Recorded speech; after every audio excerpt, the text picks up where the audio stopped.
And so, hi everyone, welcome. My name is Nicholas Salter. I'm going to be your moderator today. In my day job, I'm the executive director of the Provincial Employment Roundtable.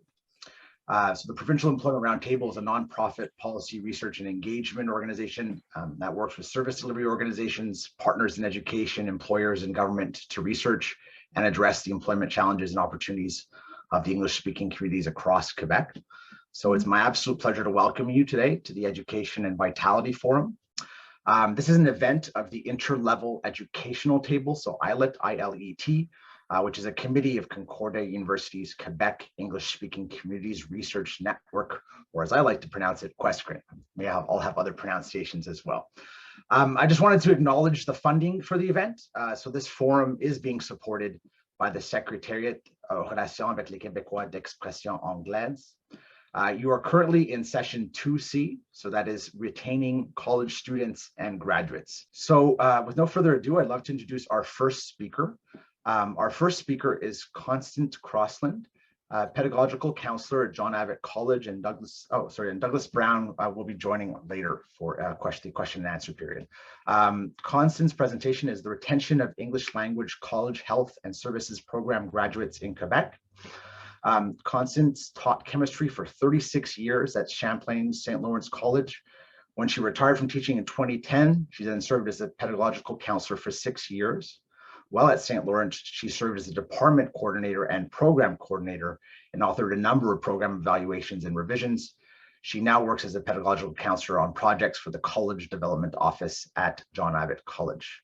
So Constance, over to you. Thank you very much. I'm extremely pleased to be here with you today. This is a title of a report that I worked on behalf of the Secrétariat through McGill, Dialogue McGill, and then at Abbott College to survey health and social services career program students. I'm very pleased to be here with you to share this because I think that given that QUESCREN's mission statement stresses two things: promoting understanding of the English language communities and the vitality of Quebec English language minority communities. Much of the data that was gathered in this survey leads to understanding the characteristics of this slice of the English community, and we hope suggest possibilities for improving the vitality of these communities by not only increasing the population that remains in Quebec, but also providing needed services to the English communities, especially in regions outside of the Montreal Census Area. These were the original goals from Dialogue McGill. Their retention project wants to encourage English-speaking graduates of college, health and social services career programs, as well as others, to work in Quebec after they graduate, to relocate to regions outside of the greater Montreal area. And then if they are from regions, to either go back to the region after they study in Montreal or even move to different regions, one region from another in the Montreal, from the Montreal area, if that's where their study was. We surveyed three big groups of questions to try to get at where do students plan to work after they graduate? What are the factors that influence this choice when they made the choice? And what factors could influence them working in another region of Quebec, whether to just stay in Quebec or also move from Montreal out of Quebec? You'll find all the data, for the survey, the contents of the survey, the methodology, the validation, and all the analysis in the full report. I will make a copy of that report attached to my name if one isn't already on the website. So you can slice and dice the data because it's all there if you wish to do that yourself. We looked at 13 health and social services career programs at 6 colleges in 3 regions of Quebec. And as I said, the survey was run twice, once in the winter of 2019 and a second time in the winter of 2020. These are the programs and their locations. If you look in the region category, you'll see that there are only two programs that actually involve a region outside of the Montreal Census Metropolitan Area. And that is nursing and special care counseling, which are both found in l'Estrie and l'Outaouais at Heritage and at Champlain St. Lambert. These are the 13 programs themselves, and they are given at the participating colleges are Champlain, Lennoxville, Champlain St. Lawrence, Dawson, Heritage, John Abbott, and Vanier, who were very kind to provide us the number of program registrations in the semesters that we ran the surveys, as well as taking in the survey data and giving it to us, sending it on to us. We had a response rate of 60% over the 2 years. The analysis of breaking these up into these groups, nursing being by itself would just swamp all the other programs completely. So we regrouped the remaining programs into other healthcare and social service programs. And that gave us more or less equal size groups in which to do comparisons with various things. And by the way, we are really grateful for the colleges for helping us out with this. We asked two background questions on language. The first is, what was your main language? And this is the 60% of the people who answered the survey. What is your main language, and what is the language that you use most in your daily life? It's very interesting because I hope you don't have the same thing covering up that I have covering up. I'm trying to get, there we go. First thing that I notice when I look at this is that the people who have main language French and most language French are roughly equal, which means that coming to study in English at an English college does not reduce the way you feel about how you live your daily life, which should provide comfort to certain groups of people who worry about that. The second thing is that even though 14% of the people answered other as a main language, when you get to the most used language, it goes up to 82% for the total for English, which means that's the direction of the transfer. So not only are we improving the amount of English spoken and the number of people who can speak English, remembering that all of these students are studying at an English college. So all of these students can provide services to clientele in any region of the province where they live that has a need at any time for someone who can provide those services in English. This question is that was asked is they were allowed to choose any one of these, choose all that apply. And we said, why did you choose to live in a particular place? Why did you choose, whoops, am I not there yet? I'm sorry, am I on 6? No, I'm on 8, I went too far. Sorry, this is what I wanted. These are postgraduate plans for where do you want to work based, and this particular one dices that against where you live now. If you look at the overall, the weighted averages are 68% going across the board plan to stay in Quebec to work, 12% plan to leave the province, and 18% are still undecided. That leaves a lot of people who haven't definitely made up their mind. But broken down by address, we see that number one, the largest numbers want to work where they have a permanent address.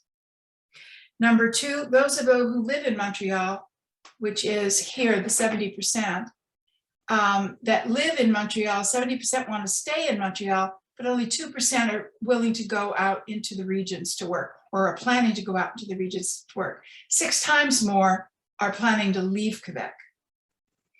Then the next thing you can look at is in the regions, 43% of people from the regions plan to go back to the regions to work. Part of the drain is to Montreal, and part of the drain is to right outside the province.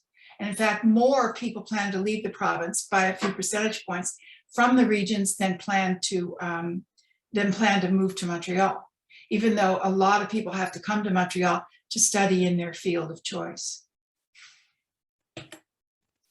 When we ask them, why did you choose where you want to work? Family and friends are the two most prevalent choices, which makes a lot of sense, but also suggests that if you can make friends or make a new family in another region, that might be a reason to stay there once you've been there. Interestingly enough, if you look at the full report, you look at the people who say that they plan to work outside Quebec, and that doesn't matter what their linguistic background is, because there are a significant number of Francophones who plan to leave as well. If you look at them specifically, their most highly rated factor is language proficiency, which would indicate that a lot of people just don't feel that their French is good enough that they would be able to work in Quebec. And then these are the factors that could influence. In other words, what might we be able to do to keep you in Quebec and maybe get you to move outside of the Montreal area if you're willing to stay in Quebec? And these are economic factors. Possibility of employment and financial reasons are the top two in this category. With the current staffing shortages, jobs don't really seem to be a problem right now, but you have to think about what incentives could be offered that would be of a financial nature, if that is going to be the main reason that someone might be able to be persuaded to move outside Quebec, outside the Quebec, Montreal Census area. Montreal, I wish they would say Greater Montreal the way they say Greater Toronto area, because it just comes off the tongue a lot easier. Anyway, this slide looks at the breakdown of the degree of willingness. This is how might you be persuaded to stay, or what's the degree that you might be persuaded by program category. And we have nursing in green, other healthcare in blue, and purple, social services. If you add up the maybes to the yeses across the board, you get roughly 69 to 75% in all categories who are willing to maybe think about either yes or maybe think about staying. And that seems to me to be pretty positive for the regions. There are a lot of people there that remain to be persuaded to move. It's not at all surprising that French people who live in French are more comfortable in French. What I was a little surprised at is that 29% of them in blue only agree that they're somewhat, or they agree to, but not to a strong extent, that their written French is adequate for the workplace. And that a full 6% disagree that their French is adequate for the workplace. You'll notice again that the confidence of the Anglophones, which in green, goes up as you go from strongly agree to agree. That would be only to be expected, and suggests that language support is needed, especially among Anglophones. And as expected, all the respondents are more pleased with their spoken French than with their written French for the ability to work in French. And that, I think, is the experience of everybody who is not born here, that French is much easier to speak than it is to write. Maybe even for the people who are born here, that is true.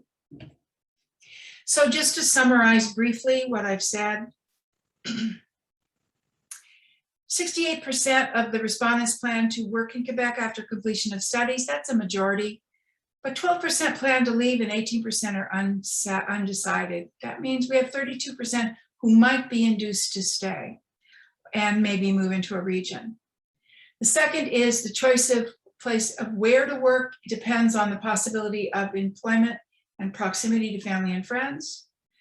Third, reasons to consider working outside Montreal, financial reasons. So that means financial incentives. And fourth, language skills are mostly adequate, but there's definitely room for improvement on that. So what are some of the things that might be changed that would increase the vitality of the English communities, especially in the regions, by increasing the population of people who can speak English in the regions, as well as provide services in those regions? We could give additional training in French for those at the weakest levels while they're in their Cegeps programs.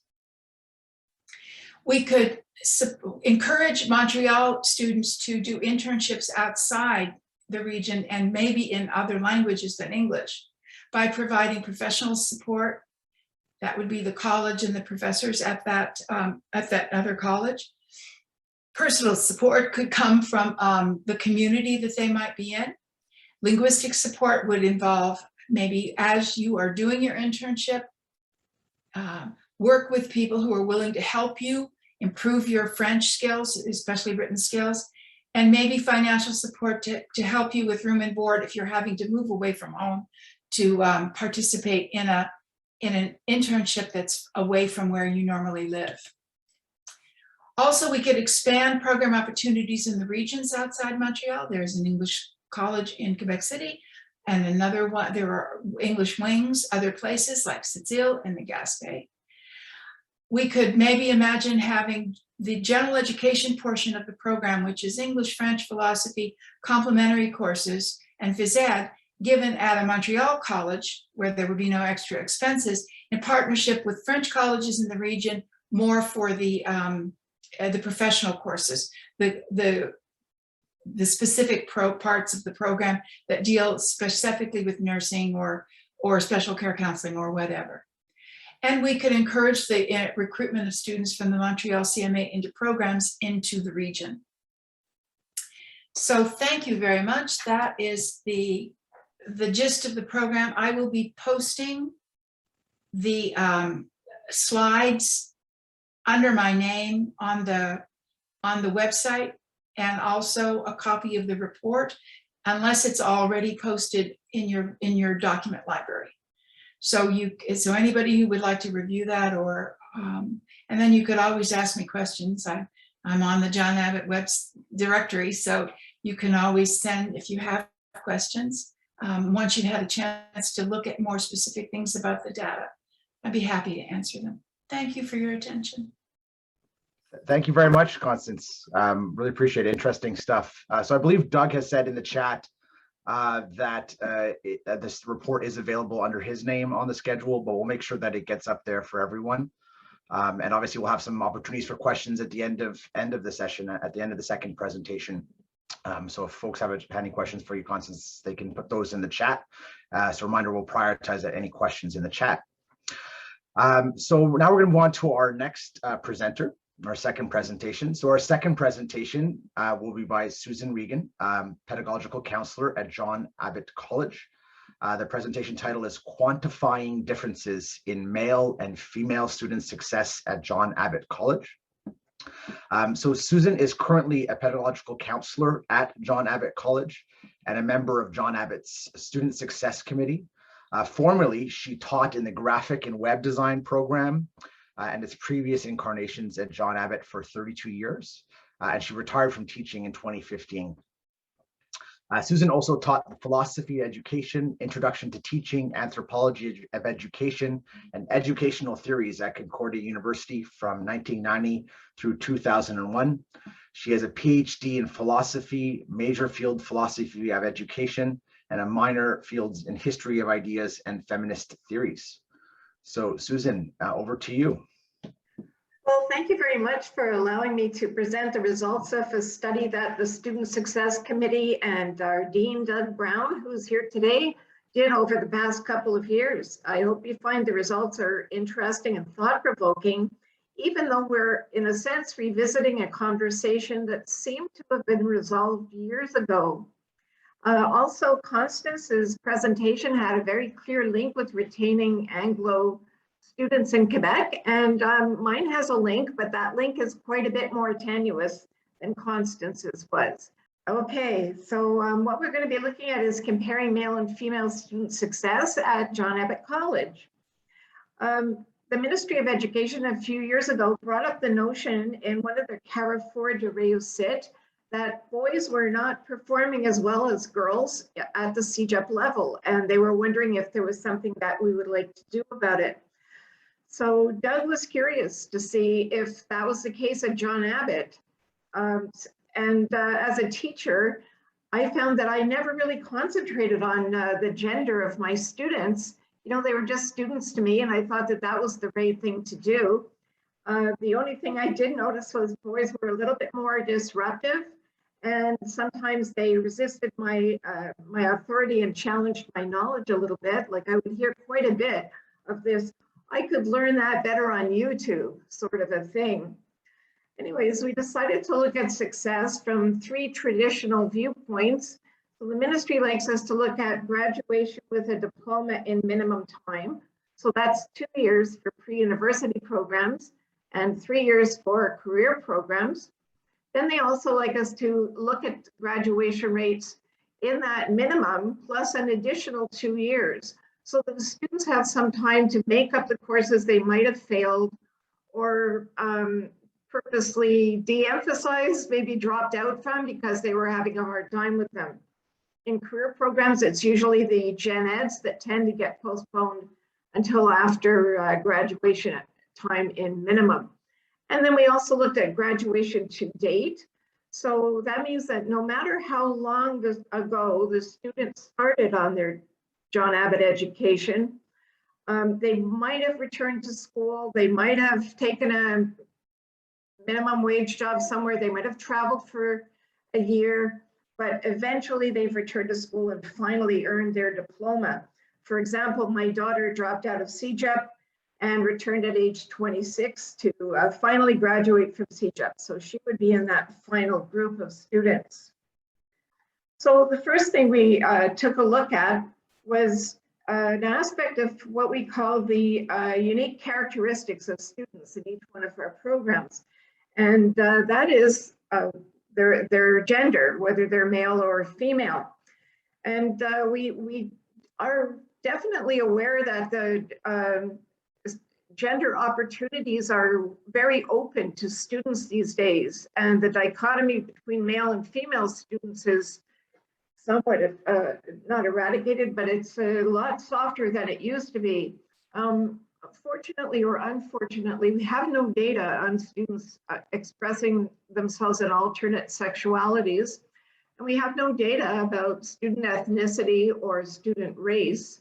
But these are all things that might be interesting to look at in the future. So let's look at enrollment. So in this very nice graph, actually, Constance made this graph for us. We see that females are represented in green and males are represented in blue. And we have 20 programs at John Abbott College. So those programs are listed along the bottom here. So dental hygiene, we can see, has over 90% of female students and a very small percentage of male students. So as we go through nursing, youth and adult correctional, informational library, and so on, we see that the proportions of males to females shifts. More and more males are joining these programs. Can you see my cursor at all as it moves along? Yes, oh good. Okay, so my cursor was here. And then we get to some that are almost equivalent. So those three are science, social science, and my old department, which is graphic and web design. And then the emphasis changes and we have more males and females in police technology, business management, computer science, and engineering technologies. So that was a bit of a surprise right off the bat for us. With the 17 programs, aside from those three I mentioned, being very highly gendered. You can see that from the next slide. The John Abbott experience is very similar to that of the developed world. OECD data shows that science, technology, engineering, and math, like our engineering technology program, is going to have relatively fewer young women. And the health sciences will have more young women than men. So if we look again here, these are some health science programs here.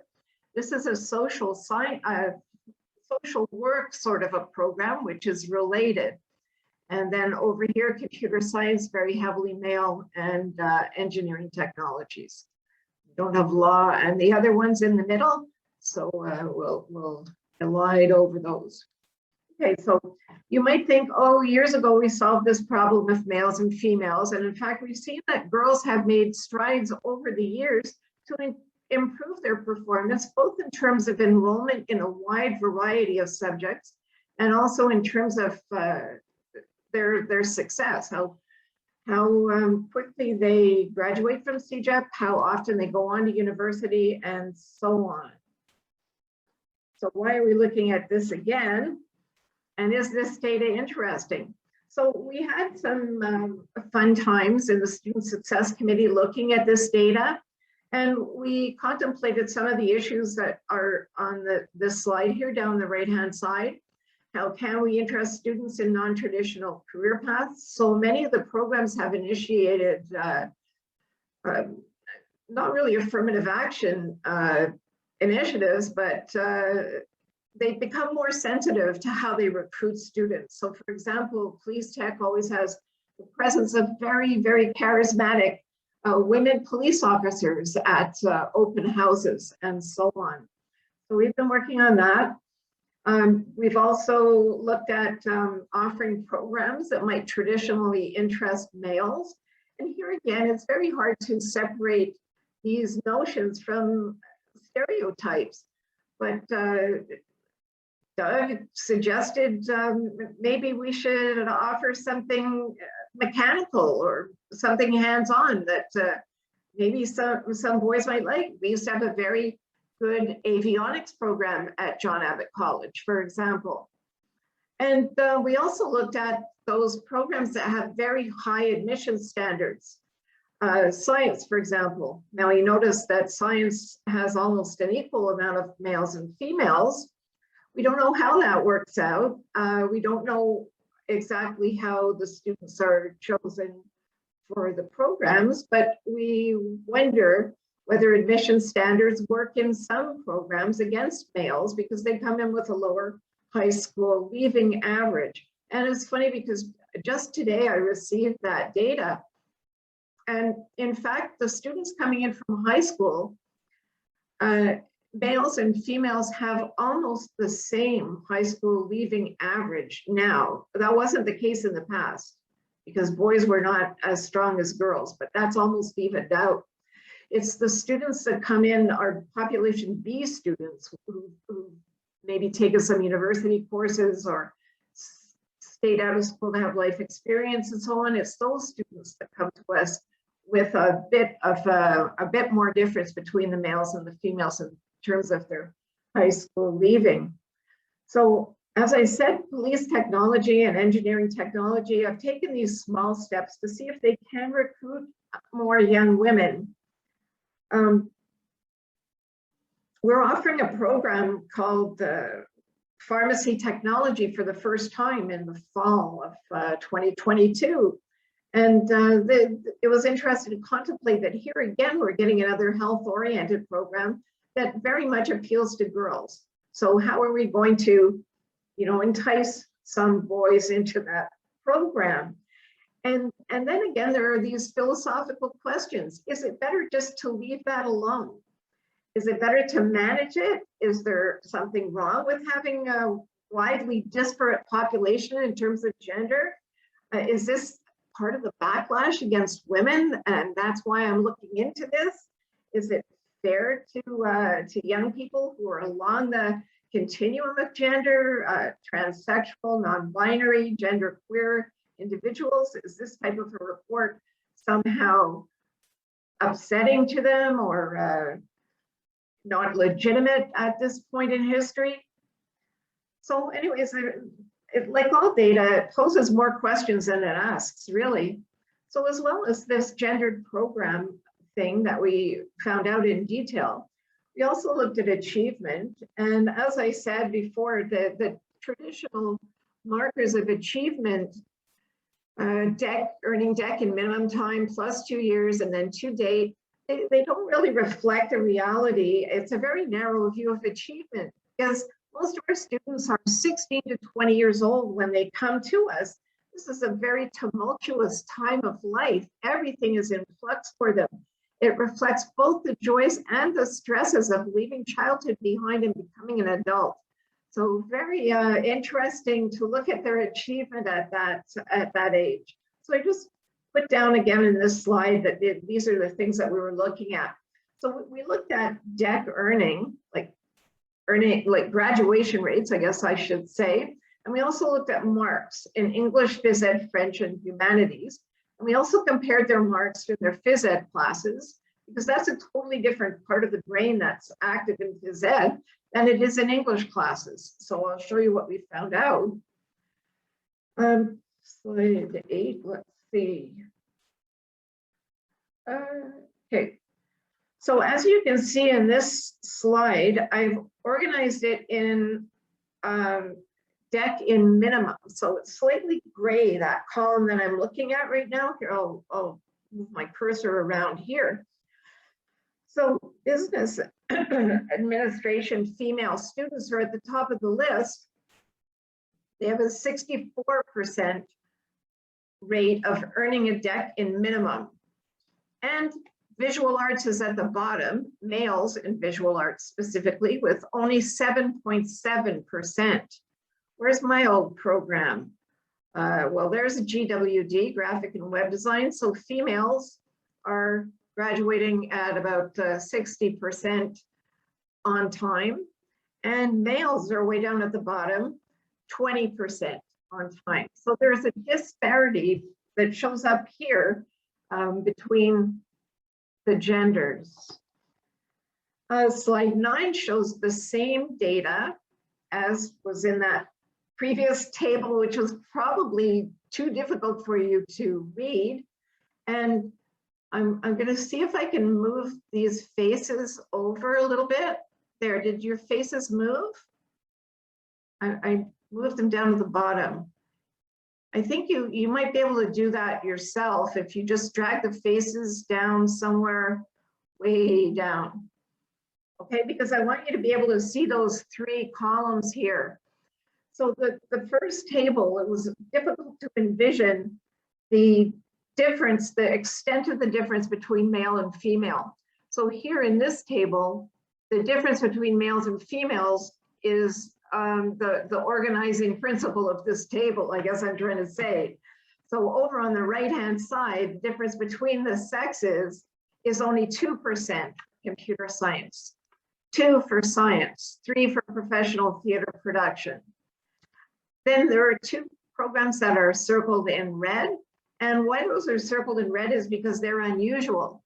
Those are the 2 programs we have at John Abbott where the males are out performing the females in terms of earning their deck in the minimum. Now, earning deck in minimum is the government's way of looking at persistence. And the rumor has it that some very restrictive programs like law and medicine at McGill and other schools won't even look at a student who hasn't earned their deck in minimum. So if they've taken longer, they consider that to be a bad sign. So double deck and energy tech, males are doing better than females in those 2 departments. So if you look at the bottom, you'll see my old department, graphic and web design. It is at the bottom of my list where 60% of girls are graduating on time and only 20% of boys are graduating on time. Well, I taught there for 32 years and I had no idea that there was a disparity, let alone that disparity being so significant. So we just a heads up that we have about 10 minutes left in our session and we do want to save some time for questions. Okay, I'll just whip through these. So we also looked at marks earned. So this isn't about graduation, it's just about marks. So in their English courses, out of 120 sections, 85% of those sections, the women had higher marks. Humanities, out of 94 sections, 81.9 had higher marks.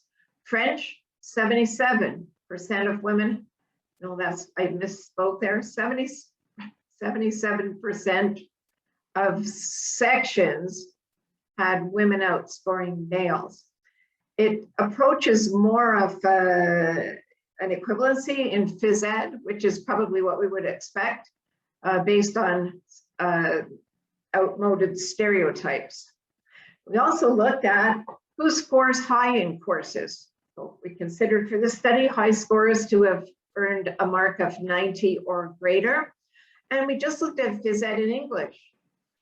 So 61% of students in phys ed classes who were scoring high were female, and 73% in their English classes were female. Now, whether you think that's significant and something to be done about that or not, that is up to discussion and examination. And finally, we looked at failures, how many failures there were. And again, in phys ed, it's almost equal. But we have at least twice as many failures in the male column as we do in the female column here between phys ed and English. So why is this discrepancy interesting? It provided quite a bit of food for thought at John Abbott, and it even engendered, that might be an intentional pun, it engendered quite a bit of controversy. As well as a controversy though, it also inspired two projects. They're listed at the bottom of this slide. Focus on male students in nursing. So one of our nursing teachers initiated a program to help the minority male students in nursing. And one of our male teachers in graphic and web design actually found the students who dropped out of graphic and web who were male, and he actually contacted them and asked them why they dropped out, what it was they didn't like, what it was they did like. I think it was the first time we'd ever really gone after students who we'd lost completely and tried to see patterns. My last slide, I think. So is this data interesting and useful? Well, maybe, maybe not. When I compared it to my own experience, I thought it was at least worth discussing. You know, if I were still teaching now, would I change my teaching in order to recognize that I might want to help boys out a bit more than I ever thought of doing before? Because I thought I was being non-stereotypical or not sexist by treating my boys and my girls the same in my class. Maybe that was the wrong thing to do. And do we initiate support? Do we ask males? Do we look for ways to help boys to succeed at Cegeps? And there's a lot to be said for that. There are many, many programs, many ways to do that if you're interested. And I'd just like to thank everybody for your attention and for inviting me here today. Thanks. Thank you. Thank you very much, Susan. So joining us for the question and answer period is Douglas Brown. So Douglas is Dean of Career Programs at John Abbott College, previously Dean of International Students and Projects and a member of the English Department. He has served on John Abbott's Board of Governors as well as on the Board of Directors of the Canadian Bureau for International Education. He has also taught at several universities and colleges.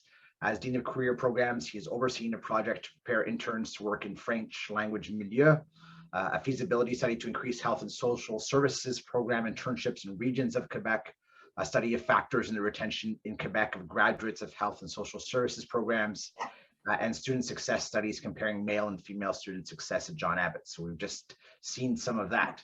So now it's over to you to ask your questions. So there was a question from Lorraine in the chat earlier, so perhaps we can get Lorraine to start off. My observation was, since Doug and Constance, you found very interestingly that family and friends was #1 for motivation to, if I understood it, to work in regions.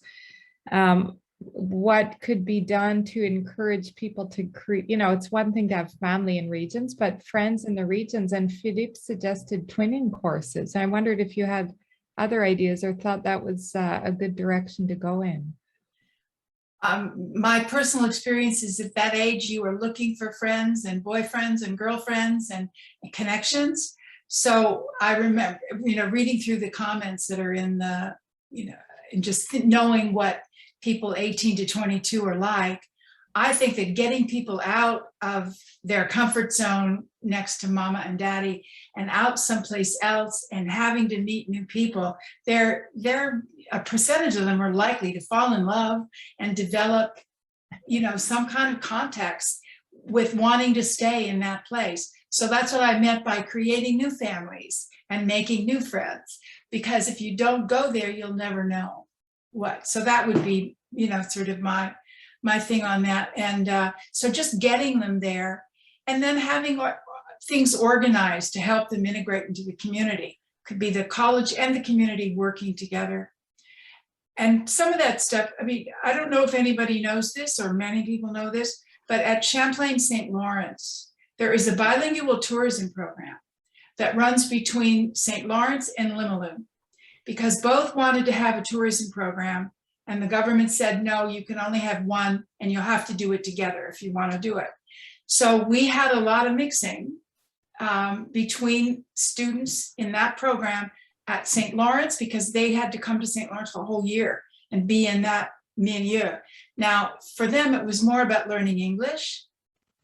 And I don't know if you walked around the halls at St. Lawrence, but you don't actually hear a lot of English in the halls at St. Lawrence.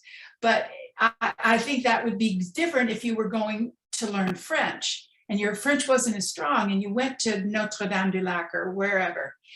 You would have to speak French all the time. I think your French would improve. You'd make new friends. So that's sort of my idea about that. Just one other point. Sometimes nursing recruiters from the US, when they used to come to Canada to recruit nurses, would hire nurses in pairs or groups so that they would not feel so intimidated about going to establish themselves in Virginia or wherever it is.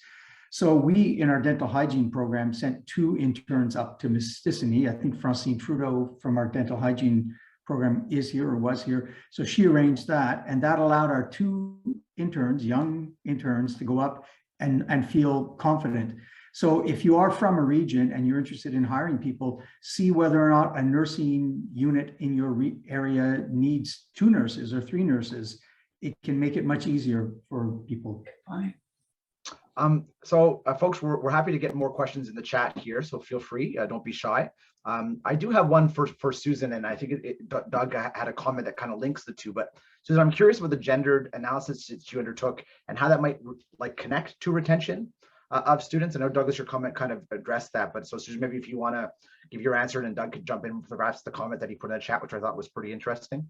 Sure, yeah, because here at John Abbott, the gender differential is not alarming. You know, it's there, definitely. It's a significant difference, but it's not a frightening difference. If we look south of the border, though, in the US, it is much more dire. For example, there are very many well-respected economists who are saying that males are in a deficit position when it comes to upward mobility because of this difference in their marks. They're just not getting doctor admission to med school. They're just not getting admission to law school. And even in Quebec, we see that because I believe over 50% of GPs are women now. Are we content with that? You know, like, if the difference continues to grow, would we be happy to have GPs all being women, or do we want to interfere in this process? Yeah, so I find that interesting. And from an economics viewpoint, which I know almost nothing about, you know, I've read some very persuasive arguments that indeed males are dropping out in favor of taking well-paying jobs like warehouse jobs or truck driving that require no DEC. They don't require a diploma. But the problem with those jobs is that they end, you can't climb from those positions. They're self-limiting, you know? So maybe Doug wants to. I'll just say on the point, question of retention, family and friends are important. Possibility of employment is very, very important too. And a lot of these programs lead directly to employment. A lot of these programs are predominantly female. I'll give you an example. Youth and Adult Correctional Intervention, fantastic program. It can lead to all kinds of employment. I'll mention one, which is something people don't like to think about. It can lead to a job as a prison guard. And believe it or not, even in male prisons, there are lots of female guards right now. It's a very, you know, the emphasis is on rehabilitation. So you don't have to think about severe punishment here. We're trying to rehabilitate people. And those jobs have good salaries and better pension plans and Cegeps teachers' pension plans. So there's no reason why young Anglophones, male and female, shouldn't think, hey, I can work in, not just in prisons, but in the whole correctional system. And if it's all young women going into the program, you're going to retain them. And these places now have, federal and provincial, have progressive hiring practices. so young women can get into them. But if the guys are not doing this program because they think, oh, that's not me, when in fact they do need male guards as well, that's one way where the knowledge of the field has to be matched by knowledge, and the needs have to be matched in the institutions, in communities. So communication between community groups, employment groups, employers, and educators is really important, and the connections are not always there. I'll give you one last thing. Stephen Thompson of QCGN, he's the one who did the research on the level of employment of Anglophones in the federal corrections system in Quebec, and it's very bad. The numbers are very low. Anglophones need to be hired into those institutions because there are lots of Anglophone prisoners of various kinds. So I don't know if we like to use the word prisoners. So retention and education and gender breakdowns within programs, those things are all linked in nuanced and complex ways. Thank you. Sorry about that. No, thank you very much for that. So I'm mindful of the time. We're a little bit over, but if you permit me, I'm gonna allow one more question. We have a question from Ruby Pratka. I believe the question's for Constance, but they're great. Well, Ruby's managed to meet themselves. Perfect. So Ruby, please ask your question. Okay. Okay, I can see the microphone green thing going up and down, so people can hear me. Great. Okay. Yeah. So I'm from the Quebec Chronicle Telegraph, and I was dropping in on this presentation, wondering how you think we can use this data to draw bilingual or English-speaking nurses and health professionals to areas like Quebec City and the Gaspé, where they can serve minority English-speaking populations, and what would be how you see the impact on patient care of getting more health professionals who are comfortable in English or who are English first language to these small communities. Yeah, I think right now this very spot in time is a very unusual one because of COVID, because of shortages. We have all kinds of places that can't keep their ERs open. This is just what I read in the papers. This is not something I've studied. So, but I would say that in general and in more normal times, the way to do it is what we suggested. Give them a way to go to the regions to do an internship, to take some courses. Almost every Cegep has a nursing program. And if their French is good enough to go and take some courses, make a partnership with a Francophone institution that has a nursing program, and and then make some way for the students who are being educated here in Montreal or in Lennoxville or at Heritage, and make it so that they can go. Make it so that they can they're not going to be saddled with debt because they have to not only travel, but they have to have, they can't live at home with mom and dad anymore and be fed. They have to have an apartment and they have to buy food and they have to do all these things. So that to me seems to me to be a really good thing to do two things or three things. Get them into the region where they can make contacts and see that it's not the death. I mean, the number of people that thought that the distance between driving from Montreal to Quebec City was so much bigger than the distance between driving from Quebec City to Montreal. Oh, you can come down to Montreal, where we can't go up to Quebec City, that's too far, type thing. So get them there, show them that it's not the end of the world, that there are wonderful things about the environment, about opportunities for, skiing or whatever there, and have them make friends, improve their French at the same time, and see that it's a possibility. That's what I would do. Thanks for that question, Ruby. So any final comments from our panelists, from Thanks. Susan, Constance, or Doug? Communication. Don't be shy. Reach out to people who may be able to make the connections for you, because as I said in the chat, we have a very interesting project involving nursing in Gaspé that is based on one faculty member's origins in Gaspé. But I see Philippe Gagne has his hand up and he's more interesting than me. All right, well, we'll allow it, Philip. There you go. Thank you, Doug. Last question, everyone. Yes, well, it's a comment because I think this is a key here to link colleges between, English and French sectors. I'm trying to do this for years and it's so difficult. so difficult because it depends on who's coordinating the program, who's giving the simulation labs, who, you know. So that's why I was talking about lobbying, and this is for you, Doc, because you're a dean. People from the top needs to talk to each other and to bring these programs to facilitate the twinning between the students, because when we do it, we did it Vanier and Maisonneuve. Students are saying, wow, we should do it more. Why don't we do that? So, you know, they do it in simulations and twinnings, and then they go to the hospital and it's so much easier. Well, we need to study that. But what we are trying to see right now is that it functions, but it depends on who's there. We cannot work that way. So that's it. Thank you. Thank you very much. So just to draw your attention to a few more details, in the chat, it was mentioned by a QUESCREN staffer that this forum is now on Twitter at QUESCREN Forum 21. And if they would like you to tweet and share your various experiences throughout the next few days, and they're actually offering this book, I just happen to have it. So it's their Bill 101 book.